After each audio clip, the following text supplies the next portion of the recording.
The story of 9/11 is not the story of 9/11. You, a congressman in the United States Congress who served for many years, somebody who was there at 9/11, who was a firefighter, who knows buildings, is telling you that those planes could not have brought down those buildings. I was at the Trade Center the day after. I was at ground zero, and we never heard the truth. And has a building come down from a plane hitting it? Well, first of all, I am a firefighter, and I was a fire chief. I have a degree in fire protection, and my job for that insurance company was to train our inspectors that inspected high-rise buildings and commercial buildings. There's never been a high-rise building in the history of the world come down because a plane hit it. Never. And listen to Battalion Chief Oriole Palmer. They get to the 78th floor of impact, and you hear Chief Oriole Palmer say it's clear as day. We're here. There were 2 fires, and we can handle them. 1 minute later, the entire building collapses. How is that possible? Because it wasn't done by fire. Bin Laden wasn't in Afghanistan. Our intelligence agency had placed him in Iran. And we placed Bin Laden in Iran while we sent kids to die in Afghanistan, looking for someone who wasn't there. And you have those evidences. I have all the evidence and facts. All they can do is kill me. And if they kill me, I'll surround the CIA headquarters with 500 fire trucks, maybe 1,000 fire trucks. No producer will be allowed to tell your story. No publisher will be allowed to tell your story. Because I was taking on the system. We've lost control of the country to people that don't reflect what America's all about. All right, real quick, before we begin this amazing podcast that's going to blow your mind, I just want to tell you something very important. Over the years, many brothers have come to me and said, how can they earn more while still pleasing Allah subhanahu wa ta'ala without compromising their deen? Because you may have a great career, you may be making money, but it's sacrificing your time and your freedom. You feel like you're trapped, like you're not spending time with your precious family and your children. This is why Abu Lahya, may Allah bless him, is mashallah giving you a great opportunity to learn that skill set, how to have halal income earning skills, and just for right now, he's giving it to you for free. So may Allah bless him for that. Take advantage of this valuable opportunity. So if you're a Muslim and you want to start a halal business, block out 2 hours this Sunday, and every Sunday he's dedicating this free for you, 7 p.m. UK time, 2 p.m. Eastern US time. Abu Lahya is holding a free live masterclass. This is not a shortcut. This is not a pyramid scheme. This is building halal businesses with discipline, effort, and consistency. You get from it what you put into it. If you're serious about improving your situation, spending more time with your family, building a halal income that aligns with your deen without compromising, no haram, no compromise, then register for this free masterclass through the link below. Assalamu alaikum wa rahmatullahi wa barakatuh. We're back with the D3 podcast with a very special guest today. And I'd want to introduce Congressman Kurt Weldon. First, just a little bit about his contributions. Somebody who had been in the US Congress as a Republican, but I see you were always very open-minded to reach across the aisle. He has written many award-winning books, Awakening the Sleeping Giant, and this is about the political power of the firefighters in America. But he also has an amazing book that is called Countdown to Terror. And this is a book that the congressman wrote showing how the top secret information that could have prevented the next terrorist attacks in America were ignored on purpose by the CIA. Amazingly, that has also been translated into many different languages, including Farsi. And he has a book coming out called Able Danger, which talks about 9/11 and how the intelligence agencies in the United States had information that they hid. And much of the story that we've been told about what happened with the planes and Muslims and Saudis is misinformation.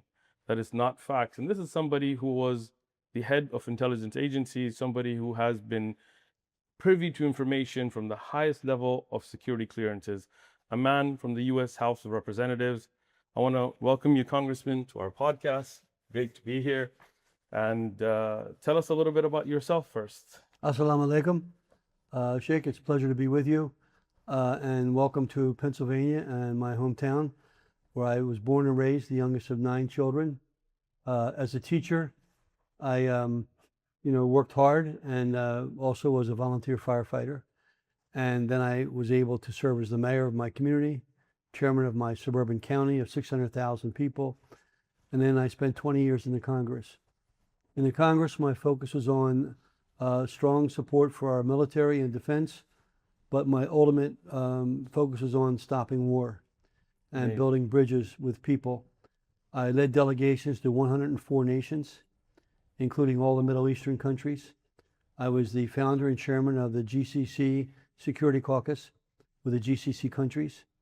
I was the chairman of the Kuwait Caucus when Kuwait was invaded, and risked my life in Kuwait. I've been in North Korea 3 times. Wow. I was in Libya 3 times with Gaddafi, Afghanistan with the leadership there, all the problem countries, because again, my goal was to avoid war. Amazing. And to understand that most of what I saw were the problems were not caused by the people. In most cases that I visited, they were caused by not our agencies, because we have good agencies, but we have some bad people in those good agencies. And those bad people I had to deal with, and they did bad things, resulting in the loss of massive lives, including 9/11 and other attacks that never should have occurred. And my goal now is the last thing in my lifetime. I'm not out to make money now. My goal is to expose those people, That's very important. to hold them accountable. So tell us about that. You were there the day after 9/11. You were on the ground as somebody who has headed the caucus for the firefighters of America. And the firefighters were the heroes that went in to save lives on the day of 9/11. We lost over 300 firefighters. Was it 380 someone? 43. 343 firefighters. But now a lot more since have died. Right, because of the smog and the smoke and then what they inhaled. Can you tell me those first responders who got to the buildings before anybody else, did they feel that the planes hitting the buildings are what brought those buildings down? No, clearly we were caught up in the emotion and the spin created by our agency with the media to make us believe a narrative that was false. Even I got sucked in. And I'd been to the Trade Center in 1993, the first attack. I spent the entire day there with the fire chief. The fire commissioner was Howard Safer, and the fire chief was Ray Downey, who became my good friend. Ray was killed on 9/11. Wow. I worked closely with the fire department of New York. In fact, Mario Cuomo called me at one point after I did a floor speech working with the fire department. I wrote the legislation to create the Gilmore Commission. The 9/11 Commission doesn't even mention the Gilmore Commission. Why is that? Because it was a cover-up. It was a So you cover-up believe of the the facts. 9/11 Commission was a cover-up? Absolutely. A cover-up to drive a narrative. So we as American people and people in the Middle East and the world have been lied to. When you see the facts, when you understand what really happened and what now we know is available, and the people that they did not, and they ruined lives of people. We have 10 career intelligence officers who are coming out with me this fall, who are stating on the record that their careers and their lives were harmed and ruined. So you're saying 10 career intelligence, top Pentagon, White House, Congress, intelligence, simply doing their job, and they were harassed and lied to because they told the truth. They were told the truth, and and I defended them, and the irony is this: in 2000, the year before 9/11, they wanted me to run for chairman of the Armed Services Committee. Wow. I have 180 letters from people, including Donald Rumsfeld, wow, and Deputy Secretary of Defense under Clinton, John Hamre, all endorsing me to run for chairman. And then 9/11 happens. I said, wait a minute. You're not letting us find out the truth here. I was up there. I was at the Trade Center the day after. I went up there with my friends at the fire department. I was at ground zero. Those buildings didn't come down because a plane hit them or fires. That's never happened. So and we need to know the truth. In history, has a building come down from a plane hitting it? Well, first of all, I am a firefighter, and I was a fire chief. And besides teaching, I have a degree in fire protection. Okay. And I spent 20 years after teaching working for the largest insurance company in North America. Wow. And my job for that insurance company was to train our inspectors that inspected high-rise buildings and commercial buildings for insurance. So I know something about buildings and codes. There's never been a high-rise building in the history of the world come down because a plane hit it. Never. Wow. There's never been a high-rise building in the world come down because of a fire. Never. Never. If you look at the MGM Grand, which burned for 8 hours in Las Vegas, it's still being used. Yeah, it's still there. Those buildings were not brought down by fire. And the firefighters, there are film footage that your viewers can get a copy of. If they listen to the firefighters talk about explosions, the planes allegedly hit the 78th floor. The explosions are on the 3rd, 4th, 5th, and 6th floors. The most important film, And I'll say this to your viewers, if they contact you or contact me directly, they can get my information online through LinkedIn or whatever, through you. We'll put in the description. I will send them the film called Bravo 7 for free. Calling out Bravo 7. Calling up Bravo 7 has the real words of real firefighters. Wow. Listen to them. Listen to Battalion Chief Oreo Palmer as he arrives on the first building and takes his crew, each carrying 40 pounds of gear, in the elevator, going up to rescue people. They get off on the 40th floor. You hear them say in their radios to command center, we're walking up the stairways. We're on the 50th floor. It's okay. 60th floor. It's okay. Wow. They get to the 78th floor of impact. 78th floor. And you hear Chief Oreo Palmer say it's clear as day. We're Wow. here. There were 2 fires and we can handle them. 1 minute later, the entire building collapses How's that possible? because it wasn't done by fire. And it wasn't done by planes No. hitting it. So this story that But that's not what we talk about in my book. But I'm telling you, the story of 9/11 is not the story of 9/11. Oh, this is exclusive for the D3 podcast. But what we're saying is, you, a congressman in the United States Congress who served for many years, who was in the intelligence community, who has been communicating with top officials that were in the intelligence community, somebody who was there at 9/11, somebody who was a firefighter, who knows code, who knows buildings, is telling you that those planes could not have brought down those buildings. No. What I'm saying to you is, and I don't. What we don't want to do is get sucked into the conspiracy theory that the intelligence agency likes to spin. You know, they have whole courses that they teach agents how to spin the public into believing something. I don't want to get into that. No. What I want to focus on is one thing, and this is my book focus on. I want to focus on the lies. The lies by U.S. intelligence leadership. Not all of them, because I have good friends in intelligence. Right. That manipulated the facts and hid the evidence that showed we should have done more investigation because we knew in advance. In fact, these 10 career intelligence officers tried to transfer information 3 times and were blocked. Wow. They could have prevented 9/11. The same thing they could have prevented the attack on the USS Cole. So someone wanted those attacks to take place. Why? I guess to justify sending our kids over to war overseas. Maybe that's the case, or maybe it was incompetence. That's something to be determined. But the lies were done in the U.S. by U.S. citizens. They need to be held accountable for treason. Yes. I don't want to talk about foreign governments. No. U.S. citizens held for treason, for lying to the American people, including me. They need to be held accountable. Yes. In a court of law for treason. Yes. 3,000 Americans died there. 343 firefighters died at 9/11, including friends of mine. Over 1 million Iraqis died in the first wave of the war. 2 million later. It gets worse than that.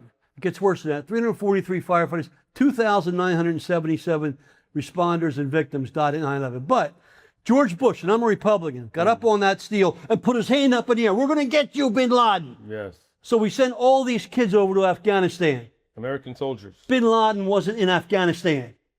Where was he? Our intelligence agency had placed him in Iran, in Baluchistan. Wow. In my book, I have all the details. Wow. We placed bin Laden in Iran while we sent kids to die in Afghanistan. 2,500 American kids came home in body bags, and 3,500 American contractors, including 18 CIA operatives, came home in body bags from Afghanistan looking for someone who wasn't there. And a handful of people in the U.S. knew where he was. He was in Iran.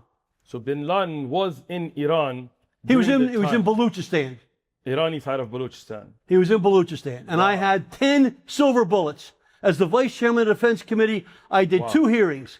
And Democrats gave me the information. People like Jack Murtha and Ron Klink. Ron Klink's still alive. These aren't Republicans. And this was done under a Republican leader, George Bush. Wow. He should go hide his face in shame. Yes. And I'll debate him anytime. So on your show, I challenge George Bush, debate me. Debate me. Yes. Without notes. And you have those evidences. I have all the evidence. I have all the evidence and facts. Wow. All they can do is kill me. And if they kill me, I'll surround the CIA headquarters with 500 fire trucks, maybe 1,000 fire trucks. The firefighters of America aren't going to be used anymore as pawns. Yes. By some pencil-pushing anonymous person sitting in CIA headquarters. That's not going to happen again. And the longest war in American history, the war in Afghanistan, an absolute disaster, came from that. What's happened here has changed the world, and we're going to change it back. Now, I've never met Donald Trump. I don't know the man. I want to try to help him, but he's surrounded by people that have enslaved him. I'd like to get to him, but I'm going to tell the story either way. And I have people behind me that are very credible people. When Louis Freeh, the former head of the FBI, writes an op-ed, which he did in the Wall Street Journal, saying the 9/11 Commission didn't tell the whole story, when he goes on national TV and says that on Good Morning America, which he did, when General Jeff Lambert, the head of our Special Forces Command, says that they knew within seconds who did the attack by our intelligence, that means somebody's lying and covering it up. All that's coming out. And this is very important that you guys share this video and get this information out there, because the truth has to be told.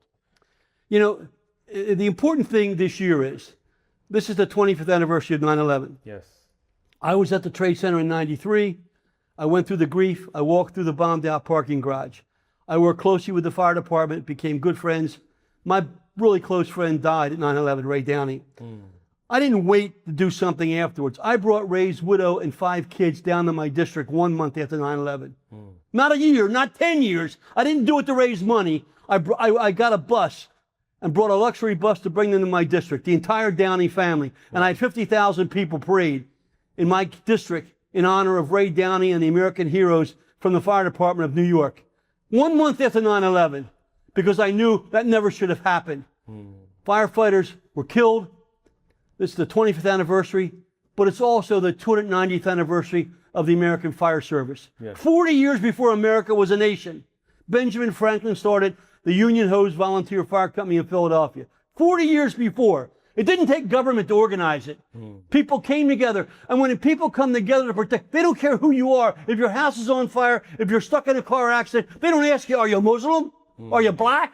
Are you poor? Are you rich? They're going to risk their life to save yours. And it's time we stop stepping all over these people. Yes. The firefighters always get blamed and they walk away because they do their job. And I'm not going to let that happen. No more.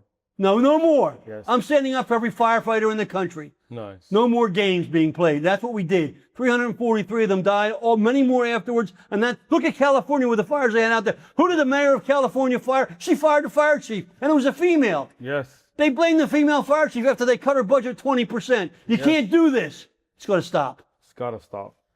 And then we see the Islamophobia that came out of it, the hate that came out of it, the wars that came out of it, the millions of lives that were lost, the refugees, the Syria, Iraq crisis, Afghanistan, 20 plus years of war, all because some people in the intelligence agencies lied to the American people for a political interest. This all started in the 90s. I saw it happening under Clinton. Clinton was more concerned with making money. Both he and his wife, all they cared about was making. She sold uranium to Russia. I mean, cut me a break. Yes. Bill Clinton made hundreds of thousands of dollars in speeches in Russia. Yeah, they make hundreds of millions. They were milking money from Yeltsin. Yes. I did an investigation that the CIA tried to shut down, and I had a bipartisan delegation in Moscow, and they sent the station chief to the meeting, and they couldn't set it up. His name was Stephen Kappas. I threw him out of the meeting. I said, get out of here, because you lied to me. I'm not afraid to name names. Nice. It's got to stop. You have to drop those facts. It's got to stop. We play games. We allow these people to make money while Americans die. So pre 9/11, the 90s, they were already planning this. The 90s was when they really got control because the Clintons wanted to make money. And then Bush comes in, and I was a big supporter of Bush. And his father did a tribute to me. Wow. And you're a Republican, right? I'm a Republican, but Bush wasn't in control.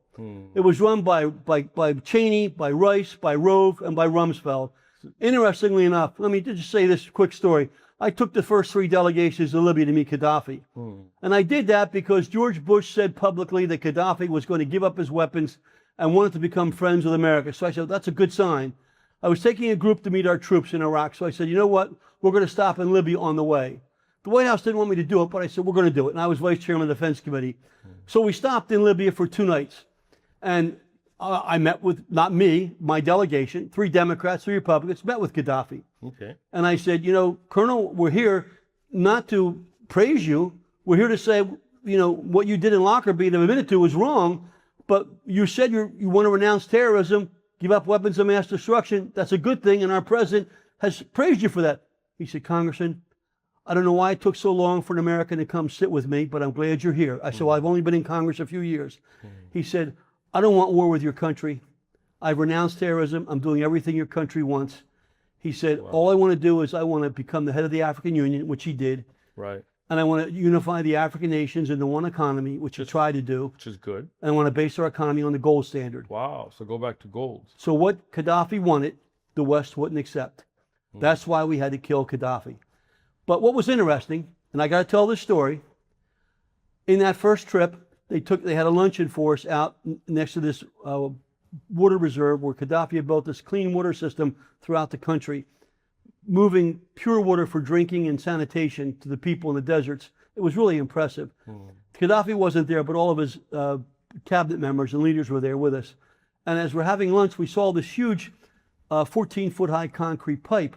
Okay. And we walked over and got our pictures taken. Why would this pipe be in Libya? And that's how they move the water through the desert areas. I said to them, But Libya was under sanctions at the time. I said, right? under sanctions for 20 years. Yes. How did you build this pipe? 20 years under sanctions. And the leaders of Libya said, oh, Congressman, we didn't build that pipe. Well, who did you buy it from? Buy it from Russia? Oh, no, Congressman. Well, then you must have bought it from China. Oh, no, Congressman. Well, who'd you buy this 14-foot high concrete pipe from? Well, we bought it from Halliburton. Halliburton. Halliburton. Who was the CEO of Halliburton? Dick Cheney. Dick Cheney. Yes. Dick Cheney was the CEO of Halliburton, selling illegal pipe to Libya while they were under sanctions, right before he became the vice president. That's what's wrong with America. Wow. It's got to stop. So the hypocrisy of putting sanctions and then secretly, Playing games. and you saw this yourself. I saw it in my face. I saw it over and over again. I can name other names and I will. Right. All they can do is kill me. And again, I'll say it. Kill me, whatever means you use. And every firefighter in America, I want 1,000 trucks around CIA headquarters. I want you to pack CIA headquarters, because that's where it's coming from. Not from the agency. There are good friends of mine that work for the agency, but there are scumbags that have been in control, and they've got to be outed. And they're all rich. They've got big bank accounts. And I've already named them. My friends who are in judges and law enforcement, they all know the names. They have all the details. They can't hide it. It's all coming out. I hope it all comes out in September when my book comes out. The truth's going to come out. We got to rock the country, got to rock the world. Yes. And it's only we're going to set things aside. I mean, if you the conflict between Christians and Muslims is not a conflict. We're all brothers in faith. We look at, people that in the Middle East, they just want to live a good, peaceful life. Saudis, Kuwaitis, Qataris, Bahrainis. You look at the world, this nonsense of putting Muslims as the scapegoats for what the intelligence agencies has been hiding and lying to us about has caused so many lives to be ruined. And this Ruined, truth, deaths. I mean, Gaddafi was acknowledging what he told Bush. Bush accepted it. Condoleezza Rice met with Saif Gaddafi in the U.S. Now, she was the right-hand person to Bush. so why did Gaddafi have to be? Because they wanted to control Gaddafi, the sovereign wealth of Libya, and they wanted to control the oil. I went into Libya during the war. Wow. I was out of office for 4 years, and Gaddafi's son, Saadi, was in the U.S., and two of his friends from Texas, one who had worked for Bush, named Steve Payne, and one who worked for Biden, named Brian Ettinger, called me, both friends of mine. And Biden was born one mile from me, right here, from right here. next to me. I've known him for 45 years. And they said, Kurt, Saadi Gaddafi's here, and his father wants you to come into Libya. He's ready to step down. I said, well, we're at war. He said, well, will you go? I said, all right, I'll go. I don't want any money. I'll do it. I'm not looking for a consultant fee or anything like most of these idiots are. I just want somebody to pay my airfare. They use frequent flyer miles. And I went with the two of them, and because I didn't trust our agency, I called Larry Menti, who worked for the top TV station in New York, and I said, Larry, will you come with a cameraman? And he came. I took 5 people to Libya. Before I left, I wrote an op-ed for the New York Times. And I said to the New York Times editor, I said, you cannot publish this until I'm in Libya. Because if you publish it in advance, they might not let me in. So you wait till I'm in Libya, then you publish the op-ed, which said, the headline was, Time's Up, Gaddafi. You can Google it. So we went into Libya. We arrived there. The first meeting was with Bashir Saleh, Gaddafi's right-hand man. He said, Congressman, the leader's very happy you're here. He wants to step down with dignity. The next day, Saadi Gaddafi came, and I met with him. Overnight, Brian Ettinger's cell phone rang, and we didn't have any cell phone service in Libya because there was a war going on. You know who was calling Brian? The White House. Wow. And they said, Brian, you're with Weldon? Yes. He said, well, we want Weldon to know this before you have the meeting. We had the meeting with the Prime Minister of Libya, Baghdadi Mahmoudi. I got the letter, pictures of me receiving the letter from Gaddafi, signed by Gaddafi. I dropped it off at our Tunis embassy on the way out to Obama and Hillary Clinton, offering to step down with dignity. But the U.S., not the U.S., these selfish leaders didn't want Gaddafi to step down with dignity. They wanted him dead. They wanted turmoil. Wow. They wanted war. So who benefits from that turmoil? Who benefits? Obviously not Look at all the people that made money. Mm. I mean, I can't name any one person. Yes. The system's got to stop. It's not what America's all about. And that's why, you know, I spend my career now with the firefighters. And around the world, they're not driven by power nor money. They don't go to your house when it's on fire and say, hey, give me $10 and I'll come in. No. They don't come to you when you're stuck on the highway and your wife's trapped in a car and dying. They don't say, give me $50 and I'll get her out. No. They don't care who you are. If I got to stop this nonsense of thinking that our heroes are in Hollywood. They're a bunch of phonies. Yeah. Or they're on our ball fields. Or they're certainly not in politics. No. Our heroes are in our neighborhoods. Yes. In our communities. Yeah. And there are 33,000 fire departments in this country working out of 55,000 local stations like the one in this town where I was the chief. Wow. They're what make this country strong. Older than America by 40 years. 1736, Ben Franklin formed the first one. Wow. And it's time we recognize them this year, and that's what I'm going to do. It's the last thing I do. And for those scumbags that work in the agency that made all the money, your time's up. Your time is coming. You're going to be exposed. Say what you want about me. I don't care. You've already ruined my family. They raided my daughter's house 3 weeks before my last election. Really? Yes, Mueller sent agents to my daughter's house with all the TV cameras there. You know, Why? no one ever talked to my daughter. No one. No one ever. And the same day they raided her house, they raided a lawyer from my district, a Democrat lawyer, John Gallagher. Why? They didn't bother to check John Gallagher at the time. They'd been working for the FBI counterintelligence for 2 years. I arranged it. So they apologized to John. And the CIA gave him contracts to keep him quiet. So they were doing to pressure you to shut up? Because I was going to be chairman of the Armed Services Committee. And they couldn't control me. 60 members of Congress. I got along with everybody. Democrats were my Both close sides. friends. They couldn't control me. They didn't know what to do. So they had the only thing stop me. And then George Bush the father did a tribute. And any of your listeners, I'm going to give you this to put on your internet. They try to take it down, but they can't. A public tribute to me in front of 2,000 people Wow. in Washington, D.C. after I'm out of office. And he says, you know, Kurt, I attended these dinners where 2,000 people would come every year to listen to you for the firefighters. And it's the goal of every leader given the chance to serve in office to leave a legacy. And you've left a legacy of a safer, stronger country. Wow. That was from President George H.W. Bush, just weeks after his son's scumbags ended my career. Wow. And it's there. And I'll let your people, For sure. We'll put it up as an editor. and they can tap onto it themselves and see. I don't want anything except I want us to have a country that is what I taught about when I taught school. We didn't teach people to kill each other. No. You know, we taught people, and we didn't have this race baiting. Yeah. And this, you know, effort to run campaigns by getting one group to be against the other group. That's not what America's all about. Never.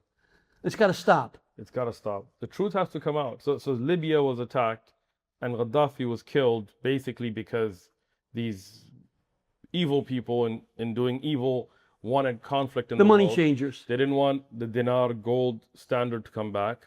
They didn't want the Libyan community to flourish.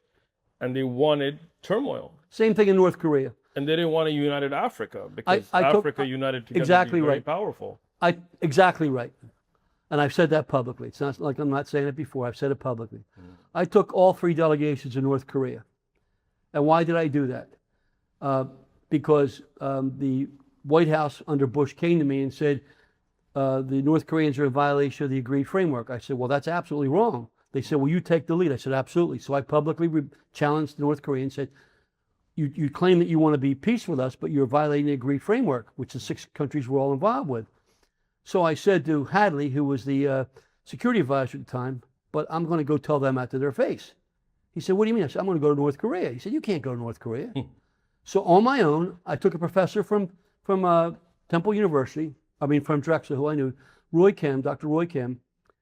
I took him up to New York with me. We went to the North Korean consulate office at the UN, unannounced, up in the office building, not in the UN building, in their office. I knock on the door of the DPRK headquarters, North Korea. They come to the door, open it slowly, and what do you want? I said, I'm Congressman Kurt Weldon from Pennsylvania. I'm Vice Chairman of the Defense Committee. I want to meet with your lead ambassador here to talk about your country and the fact that we don't want war.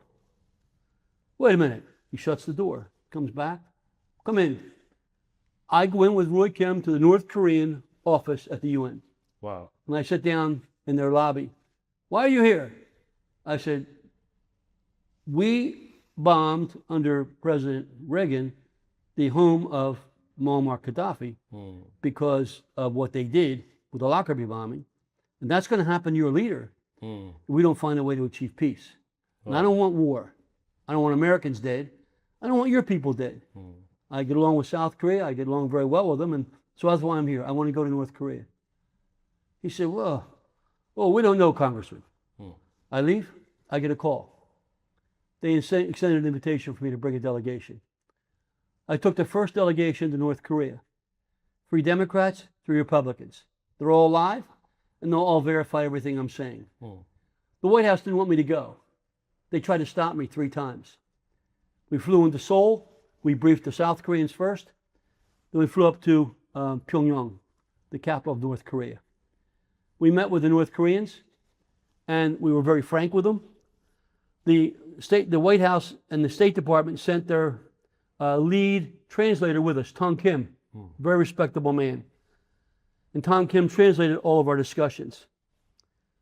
On the end of the trip, we had a press conference in South Korea, and Tong Kim said positive things about our trip. Do you know what the State Department did? What did they do? They fired him. Wow. They removed his job because the translator on our trip said positive things that the Congress of the United States, 6 members, had a positive, open discussion with the North Koreans. So they fired him. They removed his position. Yeah, which is firing. Yeah. And he's still alive. He did an interview in my What's his name? Tong Kim. Tong Kim. I have an interview in my oral history that he did for 3 hours. So they can't erase it. They can't change what he said. It's all recorded 10 years. That's the one thing I have. I have all this documented beyond me. They can't get rid of it now. It's all preserved, protected. My kids all have multiple copies of the interviews. We went back for a second trip. And I said to the North Koreans, look, you got to tell us what you want. We want you to stop this nuclear program. Your Yongbun reactor has got to be shut down. Same thing with Iran. And the North Koreans said, Congressman, we don't want war with America. To be frank with you, we don't know how to deal with America. We don't trust China. We don't really trust Russia. We don't know what to do. I said, well, let's sit down and come up with some ideas. We come up with a 2-part, 10-point strategy to build pipelines from the Russian Far East, where they have oil and gas, down through China, down through the rail corridor to Panmunjom in South Korea. KOGAS in South Korea was going to buy all the oil and gas and sell it. China had agreed to build the pipeline. I went to their big pipe manufacturer. They agreed. The Russians were anxious to sell the oil and gas. Japan was anxious to be able to buy the oil and gas. Everyone was agreeable. Colin Powell, when they came back, had me brief the State Department and his intelligence people, but the White House didn't want it. Why? Because they wanted that bad enemy to justify war. A boogeyman. They want the boogeyman. And so I'll give you an example of how outrageous this is. And all the members who went with me will verify everything I'm telling you. We have an annual prayer breakfast in Washington once a year where the members come together, thousands, and people come and pray with the president for world peace and stability. So this one prayer breakfast, I had invited the ambassador from Libya. His name was Ali Ojali to come with his wife, and he said he would come. So I had a table right in the middle of the room. And I get a call a month beforehand from Ambassador Han from the North Korean consulate office at the UN. And he said, Congressman Weldon, you have this event in Washington. I think it's called a prayer breakfast. Ambassador Park and I would like to come with our wives. I said, you want to come to the prayer breakfast? He said, yes. I said, well, you know, Ambassador, it's not a political event. You can't make statements. You can't do a press event. No. We want to come to show that we're serious. Okay. I said, okay. You'll sit at my table. Ambassador Han, Ambassador Park, and your wives. A week before the prayer breakfast, he calls me. He said, Congressman Walden, I'm very sad. I have bad news. We can't come to the prayer breakfast. I said, why would you do this to me? You asked me to get you approval. You're sitting at my table. Then you say no. He said, well, you have to understand, Congressman. We're not an embassy. We're just a consulate office at the UN for North Korea. And the rules are for us to travel more than 50 miles from New York, we have to have pre-approval from your State Department. When we applied for the permit to travel, they denied us. Really? The U.S. State Department denied the travel. I was livid. I hung the phone up and I called the State Department. And at the time, Colin Powell was in office. Great man. Fully respected him. His congressional affairs guy answered the phone and said, Congressman Walden, I know why you're calling. And the secretary supports you, but the White House called us and told us to deny the permit. Why? Condi Rice. Condi Rice didn't want the North Koreans at the prayer breakfast. Wow. Condi Rice. I'll say it the fourth time. Condi Rice. I'm sick of it. Well, you have to tell the truth. This No, they don't want the truth. They want to make their money. And that's got to stop. And now with this war with Iran, do you think this was... That's why I wrote the book. Yes. I wrote the book. I went out to speak in California, where a million Iranians live. I did TV and radio shows into Iran. I offered to debate the Ayatollah. I said, I'll come to Tehran right now. The Iranians translated my book into Farsi. That was okay with me. Because the government of Iran has been working with the United States in Afghanistan, in Iraq. Here's what people don't realize, and this is also in my book. When the Shah was in power, the intelligence community of Iran were basically friends with America. Our intelligence agency leaders training the Iranian intelligence. When the Ayatollah took over, they didn't change their intelligence agency. So those connections stayed. Wow. And so you mean the IRC? Well, the IRG. IRG, so what happened? Iranian Republican Guard was trained by the CIA. What happened was, the current. In my book, in one chapter, I document the fact that bin Laden wasn't in Afghanistan. And you've got receipts for this. I have 10 because I could not trust the intelligence agency to give me full information. I had to have a separate group of people that were all worked for the agencies that fed me raw data. So I got raw data after 9/11. And I cared about our troops. I went over to Afghanistan after Bush said we were going to send our troops to Afghanistan. I took 2 members of Congress, 3 members, with Al Ciantoli, a Vietnam veteran. We went to Rome. We met with King Zahir Shah, Iranian king in exile, at his home. I have the pictures. The pictures are on my website. And I said, King, we're sending our troops into your country because we're going to find where bin Laden is. We want you not to have the tribes not attack our troops. Will you please go back to Afghanistan and convene a Loya Jorga, that's a meeting of all the tribal leaders, and tell them that we're not there to harm them. The king did that. He went back to Kabul. He convened the Loya Jorga, did what I asked him to do. So I did what I could. Then I find out, I get my intel friends come to me and say, Kurt, you won't believe this. We're getting intelligence that bin Laden was sighted in a town called Ladiz. I don't know where Ladiz is. I know the Middle East well, but I don't know. So I went up the street and bought a map of the Middle East, and I looked all over the map in Afghanistan for Ladiz. I couldn't find it. So I looked over Pakistan. I couldn't find it. I found Ladiz, 10 kilometers inside the border in Baluchistan, Pakistan. So I went to a classified briefing for the Armed Services Committee. Now I'm vice chairman of the committee, 60 members, Democrats and Republicans. I'm vice chairman. And so the chairman wasn't there. So I'm actually the acting chairman of the committee. CIA's at the table. And so I say to them, when it's question time, I have information that bin Laden's been sighted in a town called Ladiz. And this is their response in a classified meeting in front of all the members of the committee. Mr. Chairman, we've heard similar reports. We can either confirm or deny it. Wow. I was ready to jump through the table. While we're sending kids to die in Afghanistan, you can't deny the fact that he could be in Iran. 3 months later, they come back to me, my intel friends, and say, he's being treated at a military hospital outside of Tehran. Wow. So Osama bin Laden, after the Islamic Revolution of Iran, after the Ayatollah being treated at a military hospital outside of Tehran. We're treating Osama bin Laden military hospital at the bequest of the United States. So U.S.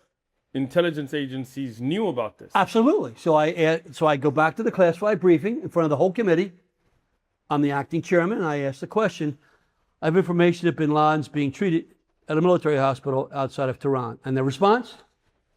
Mr. Chairman, we've heard similar reports. We can either confirm or deny them. Wow. Wow. What do I do? What do I do?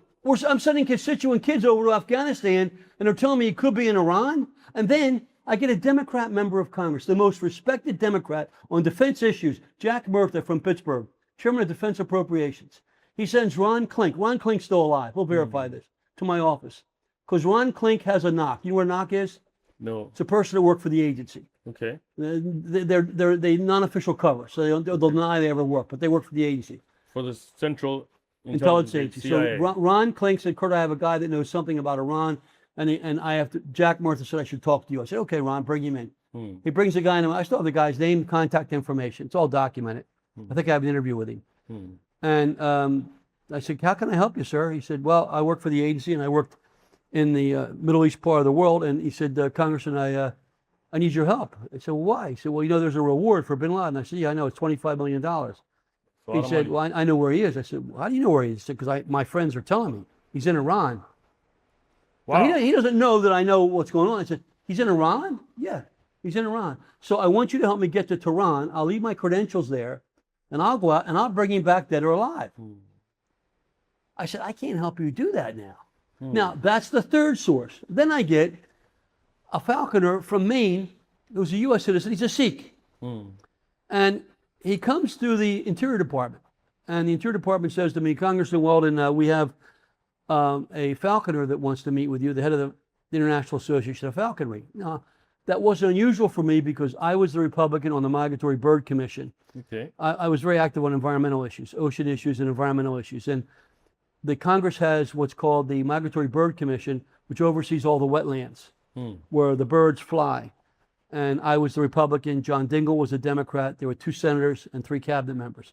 So this guy wants to talk to you about birds. I said, okay, I'll talk about the birds. I'll listen to what you say. That's my job.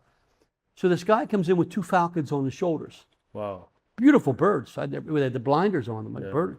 I said, how can I help you? He said, Mr. Chairman, I need you to help me. He said, I've spent my whole life devoted to falcons. I'm from a wealthy family. I'm a U.S. citizen. I spent my whole life training falcons, protecting falcons. I helped write the UN Treaty on falcons. And you know, the Middle Easterners use falcons for their sporting. And he said, I trained the royal family children in the sport of falconry. I said, okay. Well, how can I help you? He said, I want you to help me go to Iran. Why do you want to go to Iran? Why? He says, because my falconers are seeing bin Laden's birds flying in Iran. Wow. I said, really?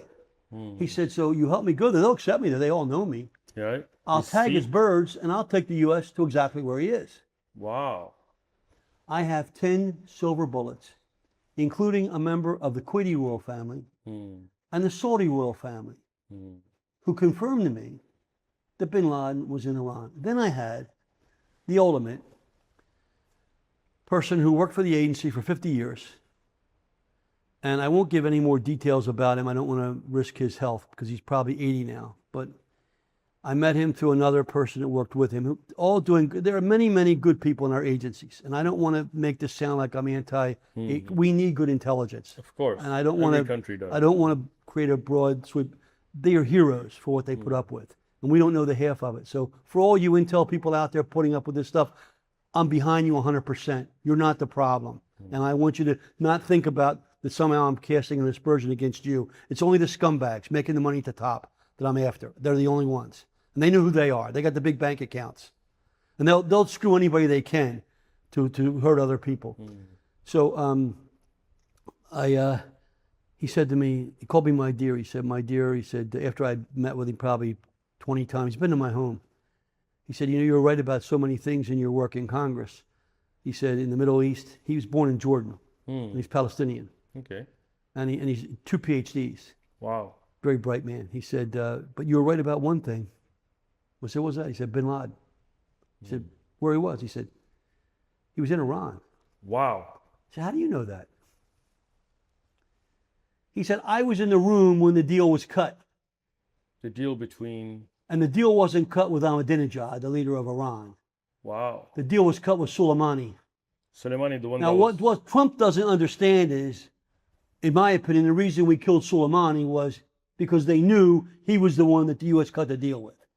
So the U.S. intelligence agency or some of the evil actors. The U.S. agents arranged for the deal to be cut with Soleimani to place bin Laden in Baluchistan. Working with the That's current right. That's exactly Iranian right. regime, 100%. with their CIA asset, who was Osama bin Laden, to protect him, to take him for medical treatment, and to have him safe in Iran. 1,000%. While our American soldiers were invading Afghanistan. And 2,500 came home in body bags. 2,500 American and 3,500 Americans, civilians that were contractors, including 18 CIA agents, came home in body bags from Afghanistan looking for bin Laden. Because of these lies. Because of the lies. And so the total loss of life from 9/11 is over 7,000 people. And that's just American lives. Just if we American talk lives. about Iraqi lives, It's got to stop. Afghani lives, It's got to stop. So millions of lives were lost. And what has the media done about this? Nothing. Nothing. You know why? 10 years ago, one of my biggest supporters and friends is Dennis Kucinich. Big Democrat. We know him, yes. Good guy. And Dennis said to me, Kurt, you know, a lot of us know on our side you got screwed by what they did to you, but would you meet with a reporter friend of mine? I said, Dennis, I don't want any stories of what they did to my family. He said, no, you got to tell the story. I said, with who? I said, I'll talk to somebody, but on the mandate that they can't report it. All right, he said. He said, who? I said, who is it? He said, Seymour Hersh. Seymour Hersh is the #1 investigative reporter in America. Wow. He did the Pentagon Papers. Now he's 80 years old. I just talked to him a couple of weeks ago. So I agreed to meet with him in the hotel in Washington. I think it was the Mayflower. So we get down there. He has a private room. It's just he and I for 2 hours. I tell him what I know. I show him some charts. He looks at me and he said, Congressman, you have one hell of a story, but it's your story. I know. I said, well, all I can tell you is my story. He said, I have good access in the agencies. Can we meet again? I said, sure. So he had some health problem in between. We met 4 months later. And I still have all the communications from him, and I still talk to him. And he said, 4 months later, I verified every fact in detail you told me. Wow. Everything you told me, I verified. He said, you were taken out of office. He said, Mueller was asked to do a favor by, Mueller was asked to do a favor by Brennan and Clapper to disrupt your election because you were going to become chairman of the Armed Services Committee. Wow. So Mueller sent a lawyer up to your daughter's house 3 weeks before the election. The same lawyer, by the way, that cut the plea bargain for Sandy Berger. Wow. When Sandy Berger stole the committed 11 felonies, he got 1 misdemeanor. Yeah. Same lawyer. And he said, I verified all this, Congressman. He said that they wanted you out. And he said, the White House had to approve it. And that was under a Republican administration. I said, I know that. Wow. Because George Bush was the president. So here I am, the vice chairman of the Defense Committee, vice chairman of the Homeland Security Committee, and I'm being taken out 3 weeks before my election by the Bush administration.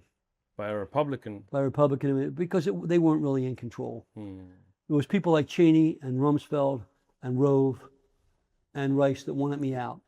Condoleezza Rice. And they wanted me out because they didn't want me to become chairman. And there were some people in Intel that I won't name here because that's an investigation. It's rapidly underway, and I have the names. They actually threatened people. One guy that died was threatened by a former CIA counterintel leader. I have all that documented.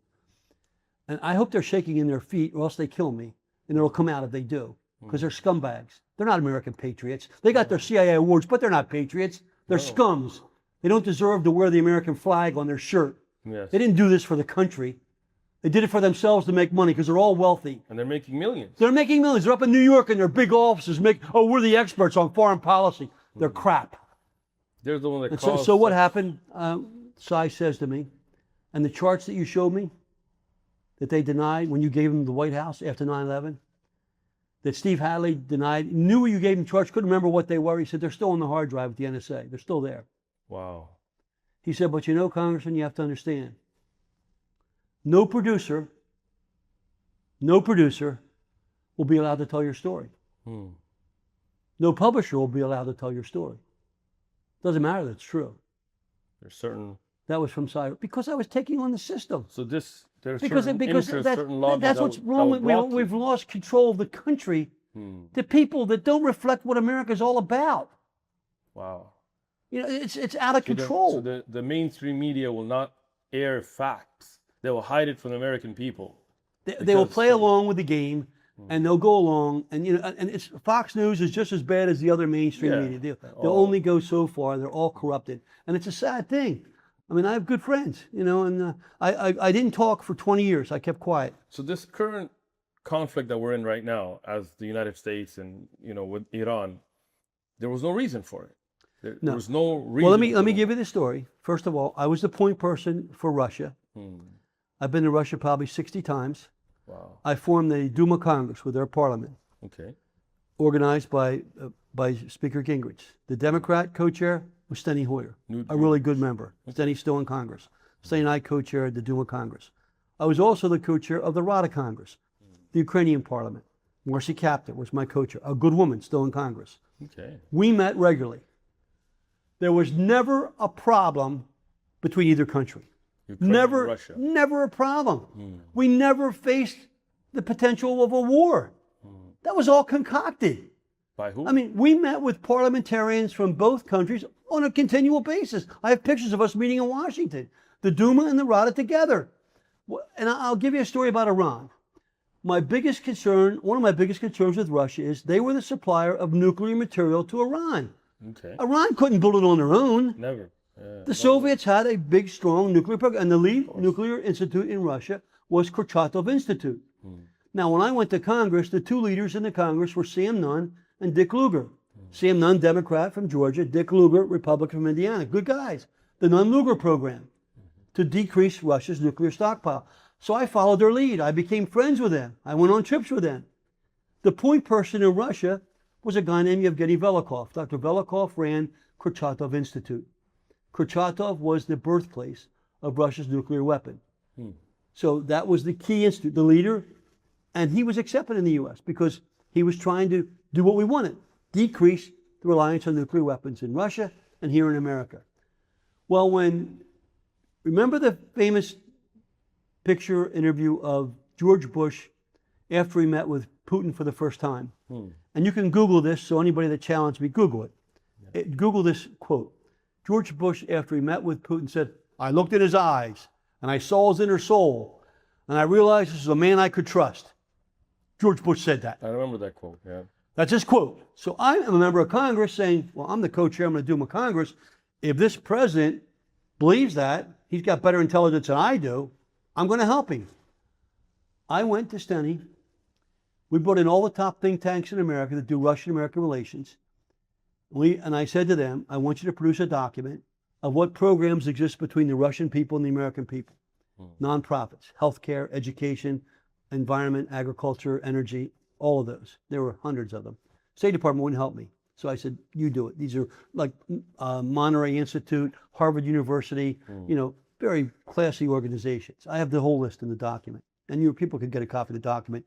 I'll give it to you to give out. For sure. They produced a 48-page document called New Time, New Beginning. I didn't write it. They did, these experts. When I finished it, I said to my staff, I want to give this to Putin and Bush before they meet for the second time and show them that the Congress wants to help them. So I said, I want to get, first of all, the Congress to endorse it, not me. I'm just one member. And I'll get the Russian Duma to endorse it. And so we finished the document, 48 pages, 108 recommendations in 12 areas. I said, I want to go over the Senate. I want to get 3 senators. I'm looking to get Dick Lugar, top Republican on foreign affairs. Okay. Carl Levin is the chairman of the Senate Defense Committee, very powerful man. And Joe Biden, chairman of foreign affairs. All 3 signed the front page with me. Wow. I have their signatures. If your listeners want a copy of it, you can see the signatures. For sure. I went back to the House. 250 members of Congress signed the document. Wow. Now listen very carefully. Bernie Sanders signed the document. Mike Pence signed the document. Wow. Vice President, right? From Bernie Sanders to Mike Pence, from the most liberal to the most conservative, said, yeah, we want to do this. We want to work together. Both parties. The Russian Duma passed unanimously. I give it to Bush and Putin, But the people around Bush didn't want that. The neocons, the hardliners, they didn't want Russia to be our friend. They didn't want Russia to partner with us. They didn't want to have this new chance for, and look, I was the toughest person. My first amendment in Congress was to hold Russia accountable for violating the ABM treaty. And it passed 418-0. So I wasn't some pawn for the Russians. But there are people that wanted that conflict between Russia and Ukraine. They wanted that enemy to be there. So what happened? I went to the Russia. I said, you've got to, you know, one of the big problems we have over there is we don't trust what you've done with Iran with nuclear. You've been giving Iran nuclear material, and they have a nuclear program. And so I said to Yevgeny Belgo, I said, Yevgeny, you know, you've got to stop. He said, Kurt, meet with the head of Ministry of Atomic Energy. So I said, okay. So I brought members of Congress, including 2 existing senators. I'll show you the photograph. It's on my website. Roger Wicker and Lindsey Graham were both with me. I led the delegation to Moscow. We met with the Minister of Atomic Energy, demanding that they stop helping Iran potentially build nuclear weapons. Okay. And he said, Congressman, you know, we've already got these relationships in place. I said, but it's got to stop. Came back, we really weren't happy. I kept pushing the issue. Finally, Velikov comes to my office in 2003. He said, Court, call me Court. I've talked to Putin. He wants to get this process moving. He's not happy with Bush.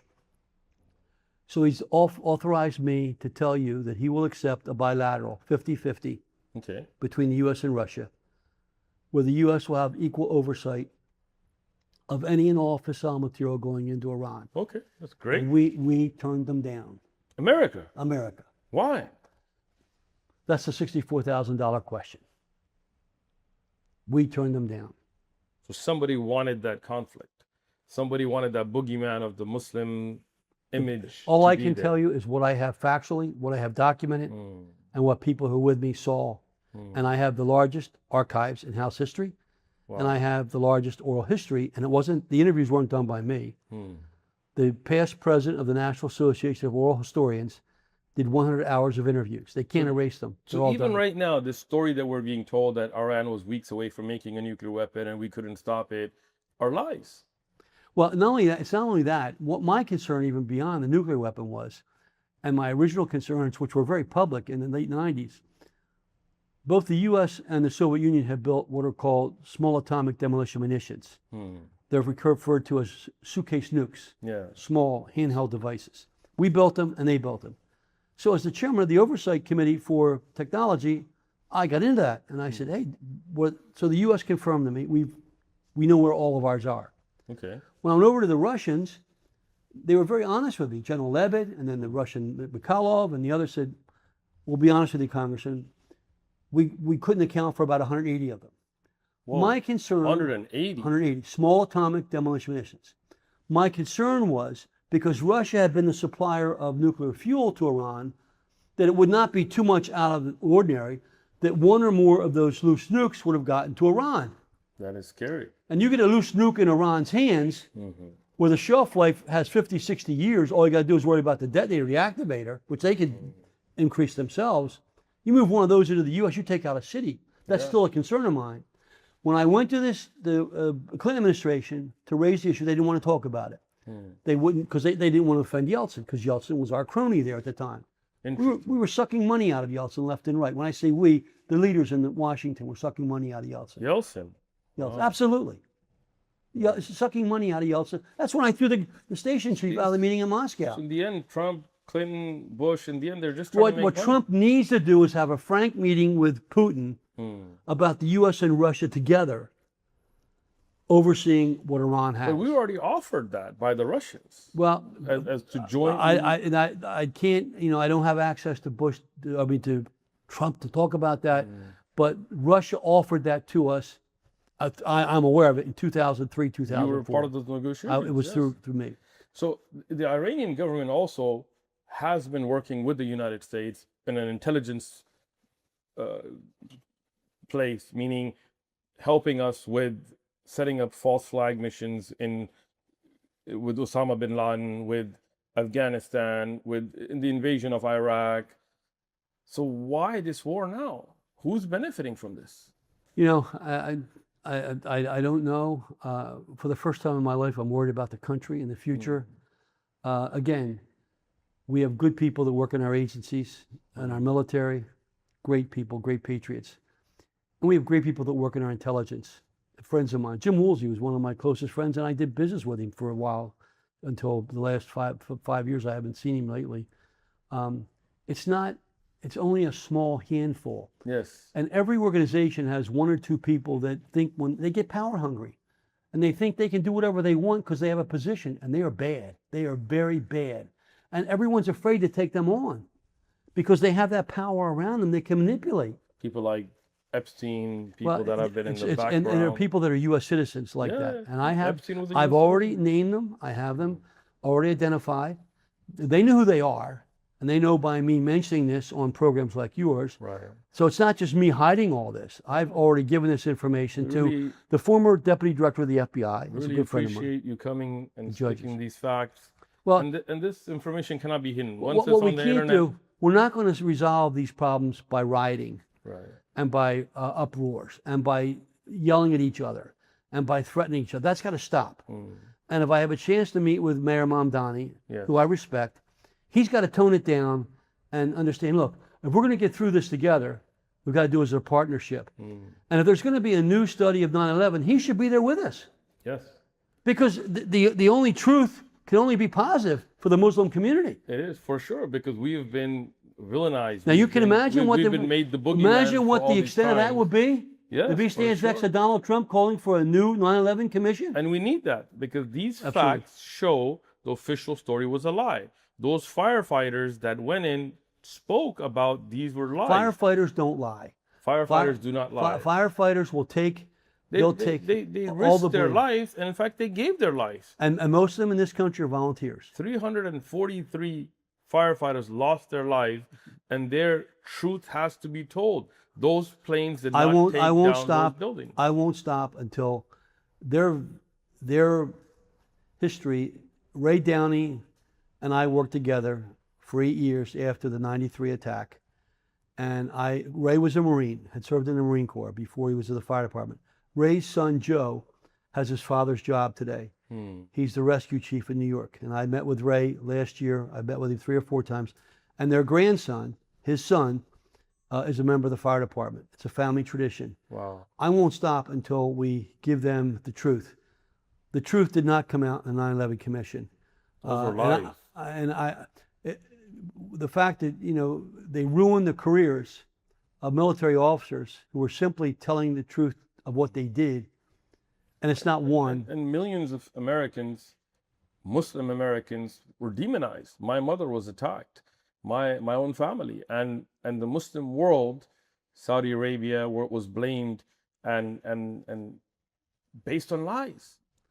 Things that the American people now see somebody from the Congress of the United States who had all the access to all the intelligence with the top intelligence officials of the time saying these were lies. But you look at the extent of what they'll do.